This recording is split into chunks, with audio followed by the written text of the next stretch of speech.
Hello, students. How are you all? I hope all of you all are in the best of health, in the pinkest of your health, as can be said about me here. Really, this year is just sailing past. Time is slipping by our hands as sand in a fist. But still, we are making the most of it because that is what humans are supposed to do. We have to adjust ourselves according to our environment, according to our surroundings. It is the art of adaptability. And today we are learning online. We had never imagined that a time would come when we would not be allowed to assemble in school. Perhaps last year we did read a lesson where the children, they were surprised that once upon a time the great great grandfather used to go to school. But today the situation is such that each of us are sitting in the four walls of our house and we are learning from there. Today we'll study a poem from our English textbook First Flight, The Tale of Custard the Dragon. But before we step into this poem, I would just like to talk to you all in a general way. I would like to ask you all if you all have ever observed little children playing games. A little girl, while she is playing with her doll, she will not call her doll a doll. She will not call it Meri Pyari Gudiya. She will give that doll a particular name. She will call it maybe Angela, maybe Rapunzel, maybe Rani, or some name.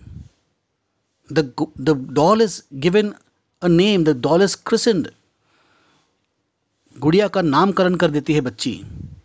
And then she will talk to the doll as if it is a living thing, a real companion, a real friend. So also in today's poem, The Tale of Custard the Dragon by Ogden Nash. Generally, Ogden Nash writes poem in free verse, but this poem is a ballad. As you'll know, ballad is a form of a poem or a song that narrates a story of some kind of bravery, some kind of tragedy. But this is a very, very different form of a ballad because it tells about a child's imagination. A child who is imagining her dolls, her toys. She herself, the child's name is Belinda. Belinda, she has a little white house. She lives in a little white house with a little black kitten and a little grey mouse and a little yellow dog and a little red wagon and a realio, trulio little pet dragon. Now, can we really think that Belinda would have a yellow dog? Or Belinda will have a pet dragon?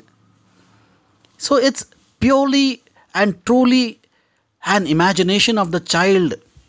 Perhaps the red wagon that the poet Ogden Nash is talking about is the wagon in which she keeps all these toys. She may be living in a White House, not the White House, the United States wala White House. Her house might be painted white, or she might be having a toy house which is white. So here the poet is trying to tell us about the imagination of a child. A child's imagination is much, much greater than the imagination of any adult, any grown-up people. They can be fantastic storytellers. They can make wonderful stories because they live in a world of imagination. In the same way, The Tale of Custard the Dragon, the poem is written in a style of ballad, which is a song or a poem which tells a story. And here the poet is narrating the tale of a girl, Belinda, which can be any little girl, which can be any little child. And the poet actually wants to give a message through this poem that je dista tasa nasta. It is not always that appears that comes to be true. All that glitters is not gold. Because here in the poem we see, when we read, we will find out that the dragon was the most cowardly of all the other pets that Belinda had. Belinda herself was a very brave girl, as described in the poem. The dogs, the cat, the dog, the cat, the mice, they were themselves so brave that they should chase the lion down the stairs. But the dragon, who's endowed with such superior qualities of strength, of armor, but yet it was the most shy of all the other pets. Let's read the poem and find out what the poet Ogden Nash wants to convey through this poem. The main characters of the poem are Belinda and her pets. Who are her pets? She has a little black kitten, a little grey mouse, a little yellow dog, a little pet dragon.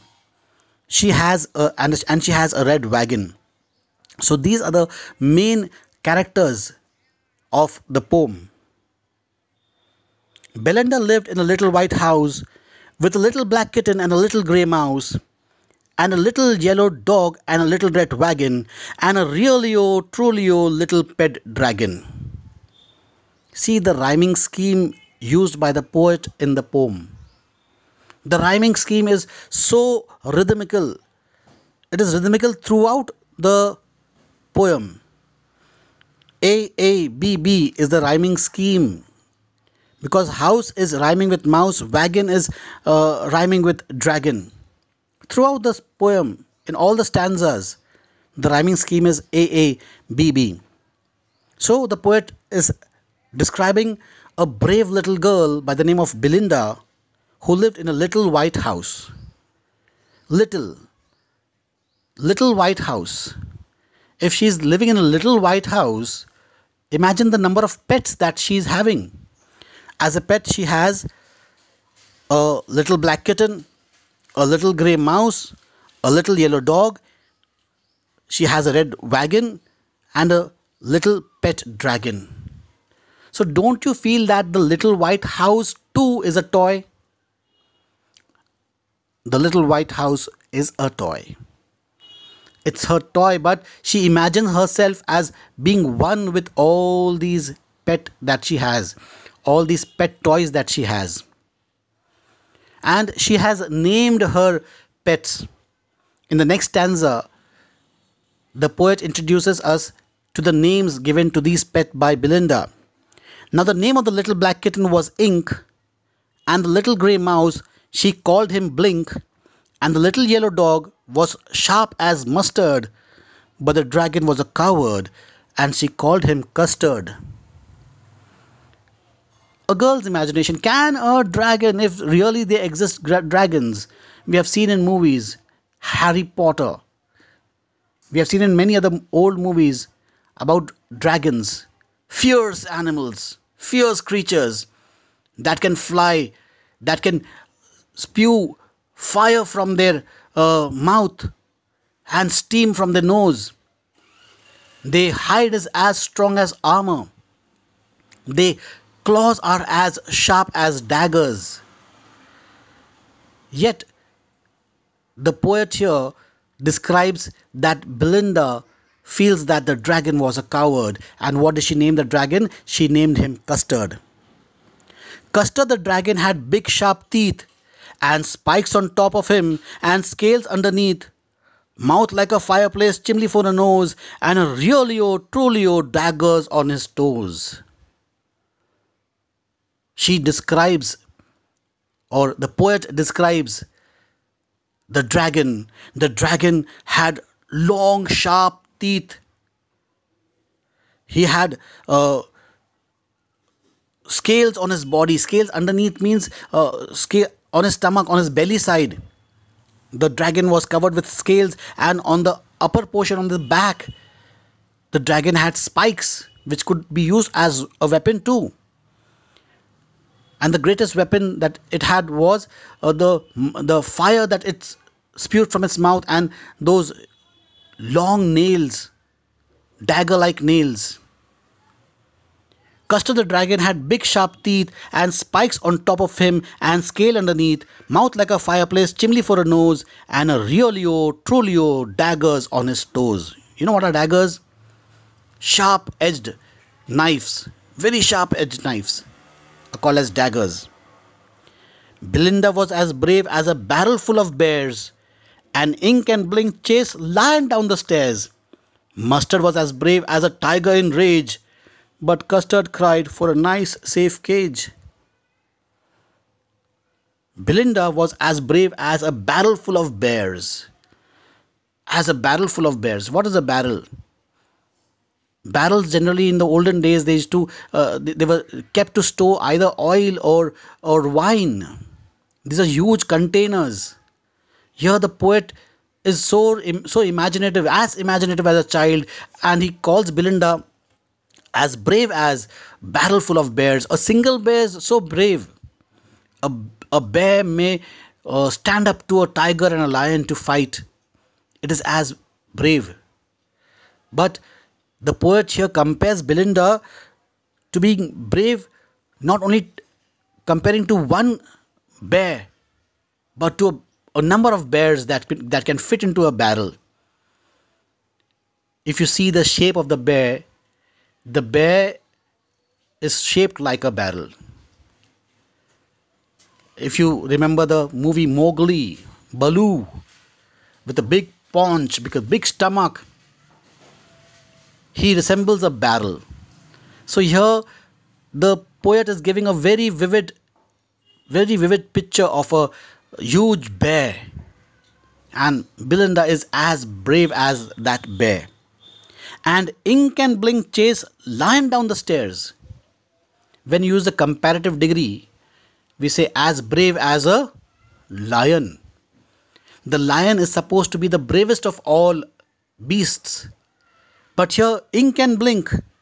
Who are Ink and Blink? Who is Ink and who is Blink? Okay, the kitten was Ink because it was black in color, and the mouse, a tiny mouse, was called Blink.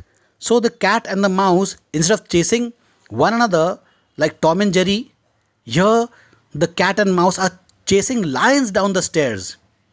Again, a clear picture of a child's imagination, lion entering into Belinda's little white house. Okay, so I see this poem as a poem where a child's imagination is at play. A child is playing her game, and she finds that the lion has entered the house, but these two pets are so brave that they can chase the lion down the stairs. Belinda was as brave as a barrel full of bears, and Ink and Blink chased lion down the stairs. Mustard was as brave as a tiger in rage. When a tiger is in rage, it fears no man, it fears no beast. Mustard was as brave as a tiger when a tiger is in rage. But Custard cried for a nice, safe cage. Custard, who is endowed with such great weapons for self-defense, for attack, natural weapons, yet its nature is timid, which tells us that not all people who are strong are brave. They outwardly look very strong. They might have thick mustachios, as if they are no less than the sun god or the god of war, planet Mars, who's supposed to be the god of war, he is depicted with mustachios, thick mustachios and beard. Some people, they look strong and sturdy, but down inside they are cowards. So here the dragon is depicted as a coward. But see, true bravery counts when you act brave at the right situation, at the right time. Belinda tickled him. She tickled him unmerciful. Ink, Blink, and Mustard, they rudely called him Percival. They all sat laughing in the little red wagon at the Riolio Triolio cowardly dragon. Belinda tickled him. Tickle matlab gudgudi karna. See, they are taking advantage of his being timid. People take advantage of you when you are not bold. You have to be courageous. You have to stand up at times. You should know how to say no. If you don't, people will take advantage. As here Belinda and Mustard, they Ink and Blink, how they make fun of the poor dragon.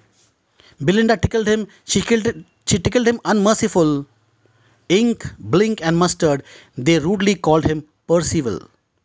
Now, who is Percival? Percival is one of the knights of the Round Table. King Arthur. King Arthur's knights.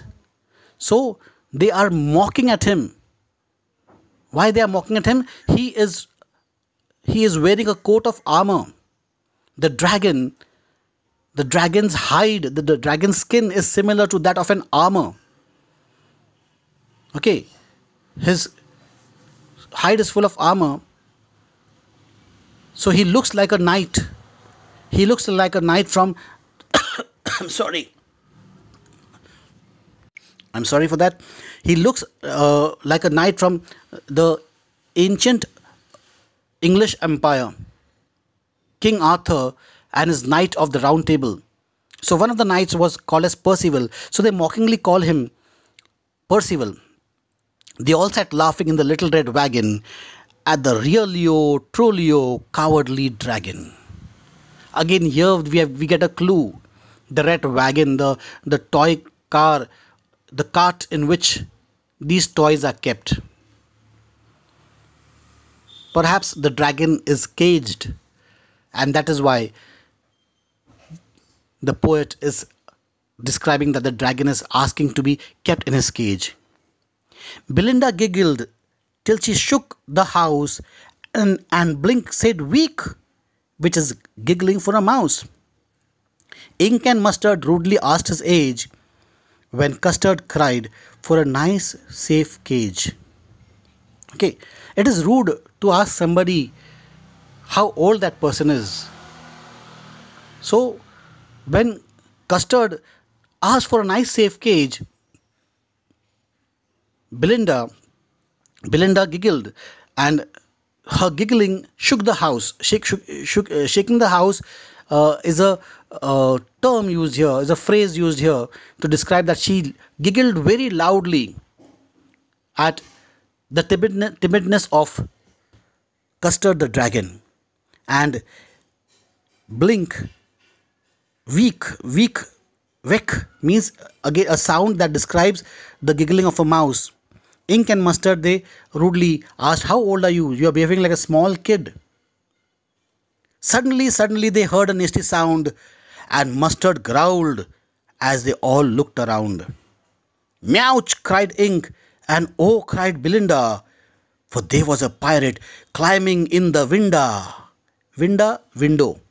Just to rhyme with Belinda, the poet Ogden Nash is breaking the rules of grammar, breaking the rules of spelling, and to rhyme with Belinda, he misspells window as winda. Suddenly they heard a nasty sound, and Mustard growled as they all looked around. The dog, the most alert of all animals, the dog who guards our house, he was the first to notice an intruder. And when they all looked around, the cat even noticed, and she cried meouch. And Ink said, "Oh," cried Belinda, for there was a pirate climbing in the window. Pirate, you all know who are pirates. Pirates of the Caribbean. Pirates are dacoits. They are very uh, rude and rough and tough people. Killing is a sport for them. They kill just for sport, for fun. Pistol in his left hand, pistol in his right, and he held his teeth and a cutlass bright. His beard was black, one leg was wood. It was clear that the pirate meant no good. Pistol in his left hand, pistol in his right. The pirate was well armed, and he held in his teeth a cutlass bright. His beard was black, and leg was wood. That means he has been through many wars. He has been through many scuffles. He has been through many attacks. It was clear that the pirate meant no good. Belinda paled, and she cried, "Help, help!" But Mustard fled with a terrified yelp. Ink trickled down to the bottom of the household, and little Mouse Blink strategically mousehold. So, when it mattered most, all these supposedly brave people, they became cowards.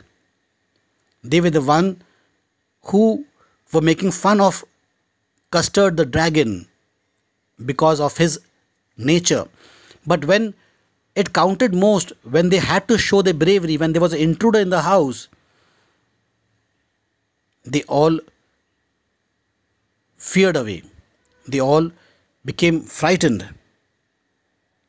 Belinda paled. Paled means her color from the face faded away, and she cried for help. She expected that at least the dog or someone would come to her help, but Mustard, the dog, he fled with a yelp. Even he was afraid. With a ink trickled down like a liquid, trickling down like a liquid. Ink here trickled down to the bottom of the household, and little Mouse Blink, strategically mousehold, went and hid himself in the bill. But up jumped Custard, snorting like an engine, clashed his tail like irons in a dungeon. With a clatter and a clank and a jangling squirm, he went at the pirate like a robin at a worm. The pirate gaped at Belinda's dragon and gulped grog from his pocket flagon. He fired 2 bullets, but they didn't hit, and Custard gobbled him every bit. The pirate, your grog. Grog is alcoholic drink. Cheap alcohol is called as grog. The pirate gaped at Belinda's dragon. When he saw the dragon, he was afraid. And to get some courage, what did he do? He gulped in some grog, some alcohol, so that he'll become bold to face this deadly creature. Flagon is a small flask that he kept in his pocket. He fired 2 bullets, but they did not hit. And Custard gobbled him every bit. What did Custard do? He ate up the pirate. Belinda embraced him, Mustard licked him. No one mourned for his pirate victim. Ink and Blink in glee did gyrate around the dragon that ate the pirate. So now all his friends, they were very grateful and thankful that the dragon ate the pirate. Belinda embraced him. Mustard came and licked him, dog showing his affection. Ink and Blink in glee gyrate. Gyrate means they went round and round the dragon. Around the dragon that ate the pirate. But presently up spoke little dog Mustard. I'd have been twice as brave if I hadn't been flustered. So the dog claims that if he hadn't been confused, or if he hadn't been nervous, he could have been twice as brave as the dragon, Custard the dragon. because they have always been making fun of the dragon. So now they are embarrassed at their real state of mind. But presently up spoke little dog Mustard, I'd have been twice as brave if I hadn't been flustered. Flustered mean nervous or confused. And up spoke Ink, and up spoke Blink, we'd have been 3 times as brave, we think. So now each one of them is boasting after the incident is over. After the threat is finished, everybody speaks. अगर मैं होता तो ऐसा कर लेता, मैं होता तो वैसा कर लेता. Many times we come across people who boast when things are done, and when we need them they don't turn up, they don't show up when we need them the most. But when the incident is finished, is over, they will come and say all those things. The same thing is happening over here. But presently up spoke little dog Mustard, I'd have been twice as brave if I hadn't been flustered. And up spoke Ink, and up spoke Blink, we'd have been 3 times as brave, we think. And Custard said, I quite agree that everybody is braver than me.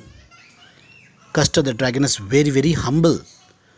Okay, so this is the only paragraph where the poet has written more than 4 lines.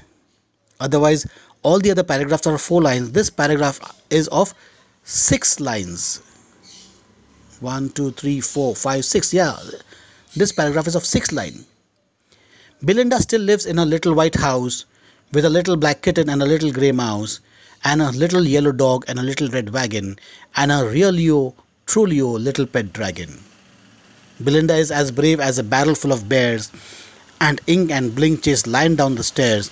Mustard is as brave as a tiger in rage, but Custard keep crying for a nice safe cage. So even after this incident, there is no change in the attitude of all the pets that Belinda has. So Belinda is still as brave as a barrel full of bears, and Ink and Blink still are doing the same thing. They're chasing Lion down the stairs, and Mustard is as brave as a tiger in rage, but Custard keeps crying for a nice safe cage. So Ogden Nash has brought out a very clear picture of a child's imagination and of the child's imaginative power. At the same time, a very important lesson that one must be brave when it is required. If you just show off your bravery, and when the time counts, you cowered away, you are no man. You are not what you show yourself to be. Though the dragon showed that he was a coward, but when the time was right, he showed his bravery. So we must in our lives be like, not exactly like the dragon, but we must be courageous when it counts the most. So with this note, I end today's poem, hoping that everything will be fine till this virus ends, until the class reopens. Looking forward to seeing you all in person. This is Tyrone signing off for today. God bless you all.